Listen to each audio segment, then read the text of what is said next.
Posted by u/throw_ra_notakiller.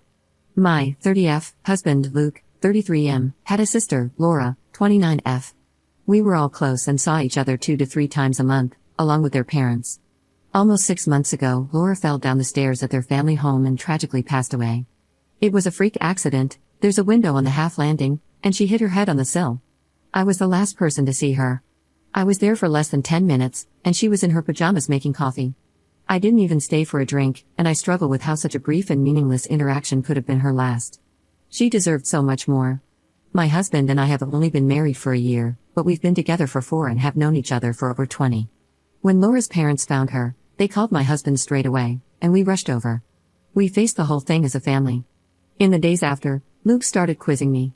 Exactly what we talked about, what she was wearing, where we were standing, etc. It progressed to saying I was providing conflicting information, on tiny details he was deliberately misunderstanding, and accusing me of withholding information because I couldn't tell him things like what pajamas she was wearing. This escalated quickly but lasted for less than a week, as I lost my cool and made it clear that I was done answering questions. He didn't bring it up again, and I wrote it off as a grief quirk. His behavior was generally that of a normal, grieving person. Last Friday, he outright accused me of unaliving her, in front of his parents, out of the blue. We were all stunned.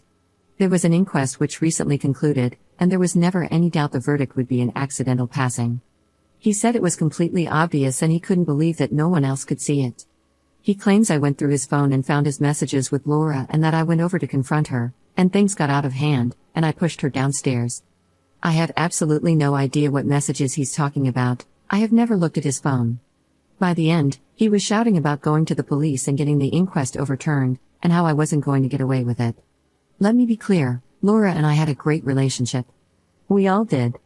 I have no idea where this has come from, other than these messages I haven't seen, and even then, I don't think there's anything I could ever see on someone's phone that would drive me to unalive someone. It's just ridiculous. He's been with his parents since this happened and will not talk to me at all. I've had some contact with his mom, but she's not being very communicative. The last I heard, she didn't know what messages he was referring to either. I'm still completely stunned, and I have no idea how to proceed. I made a commitment to be there for him always, and I understand that grief can manifest in strange ways, but part of me feels like my love for him evaporated the second he called me an unaliver, and I don't know how we could possibly work through this. I also really don't want to be thought of in this way, and I have no idea if he has said anything to people we know. I obviously haven't. A brain tumor or psychotic break has crossed my mind, and I suggested it to his mother, and she just said she'll talk to him. Other than the questions before, he hasn't been acting odd. Obviously, he's been grieving, but he seems sane and sensible other than this. I feel like I'm going mad. Does anyone have any advice at all? Update 1. Firstly, thank you to those who helped me access my husband's messages. My husband's iCloud credentials were saved on an old iPad in his office, and I downloaded his backup last night. I have read all of his messages with his sister, and there is absolutely nothing like he describes. There were no crazy or even suspicious messages. I've searched for over 100 terms and scrolled back over years. I saw a side of them both I wasn't expecting, but nothing that explains the claim I unalived Laura over their chats. Nothing to suggest he was cheating, and absolutely nothing to suggest incest. I repeat, no incest. No weird gaps where deleted conversations or a switch to another app would fit. Just siblings making plans, sending memes, and gossiping. They said unexpectedly horrible stuff about a few people, but not me. It was a sort of relief, but it raised more questions than it answered. I sought legal advice, also from Reddit, after posting here. Turns out my options are to divorce him or sit down. I contacted my community mental health team, who said they'd reach out, but made it clear it wasn't urgent. I then called his mom and said that if I didn't hear from him by this weekend, I would get a solicitor and ask for a mental health assessment as part of the divorce. In response, he made a ridiculous post on Facebook, which neither of us have used in years, and everything blew up. I'm going to try to keep this succinct. On Friday night, he made a long accusation on Facebook with new information. He said he'd been planning to leave me for months with his sister's support, and I found the messages, and unalived her. The coroner has reopened the case, and the police are preparing to arrest me, and he needs to make sure people know before the trial stops him from talking about it. It was well written and seemed vaguely plausible.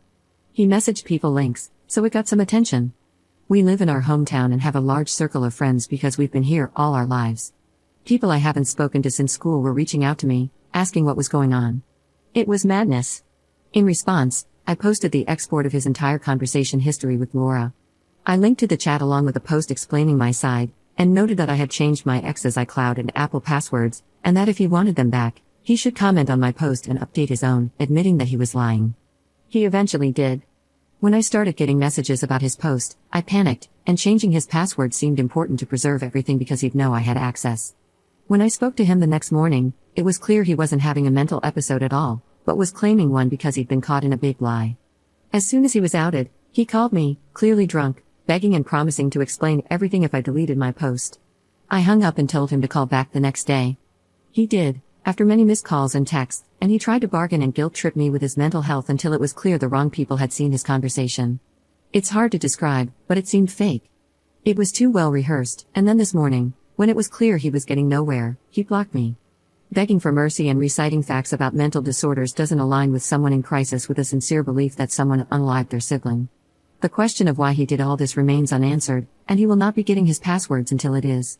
The legal advice subreddit said this stuff is technically illegal, but it's beneath a court to take action, so I'm going to count on that because I felt like I had no other choice at the time, and now I don't see any other way to get answers from him.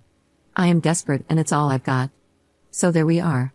The relationship I have believed was my destiny since I was a teenager has boiled down to petty, convoluted, and vindictive nonsense, played out on social media, for reasons still unknown. My hope for a brain tumor is fading, and clearly tomorrow morning is going to be when I lawyer up and stop posting about this. I am mortified. I have no idea whether some people might believe him, and I still don't know why this all happened in the first place.